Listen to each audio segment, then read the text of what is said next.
असां सिंध जे इंतहाई सुहिणे सूफ़ी शाइर बुज़ुर्ग फ़क़ीर साईं निशान अली साईं जी 8वीं बरसीअ जे मौक़े ते संदसि आस्थाने ते मौजूदु आहियूं ऐं असीं फ़क़ीर साईं खे पंहिंजे दिलि जी गहराइनि सां पंहिंजी मोहबतुनि जी चाहतुनि जी अक़ीदतुनि जी भेटा ॾेई रहिया आहियूं ऐं फ़क़ीर साईं उन्हनि हस्तियुनि मां हुयो जेके जग जे भले ई भलाईअ जे लाइ जीअंदा आहिनि जिन पंहिंजे दात जे वसीले पंहिंजे ॾात जे वसीले इंसान सां प्यारु कयो इंसान सां इश्क़ कयो माण्हूअ सां मोहबत कई ऐं उन पंहिंजी शाइरीअ में चयो त दाइमा हिते को रहियो आ न रहंदो रुगो नाओ निशाना तुंहिंजो ई रहंदो असांजो बि थींदो सोहूं सफ़र सारो त यकीनन उन्हनि माण्हुनि जो सोहूं सफ़र थिए थो उहे माण्हू पंहिंजी ज़िंदगीअ में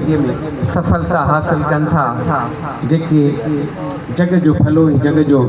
ख़ैरु घुरनि था फ़क़ीर निशान साईं कंहिं उर्दू शाइर जे लफ़्ज़नि में त ये एजाद है हुस्न आवारगी का ये एजाद है हुस्न आवारगी का जहाँ भी ये दास्तान छोड़ाए त ही उहे माण्हू हुआ जेके पंहिंजे मोहबतुनि जा निशान छॾे विया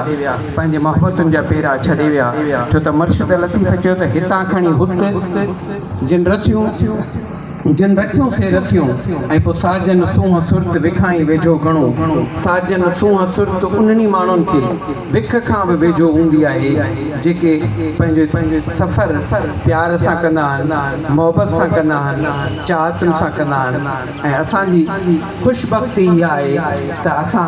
फ़क़ीर निशान साईंअ सां खोड़ सारियूं कचहरियूं कयूं हुनखे हिन ई आस्थाने ते ॾिठो ऐं हुनजे मोहबतुनि जो मधु पीतोसीं त उन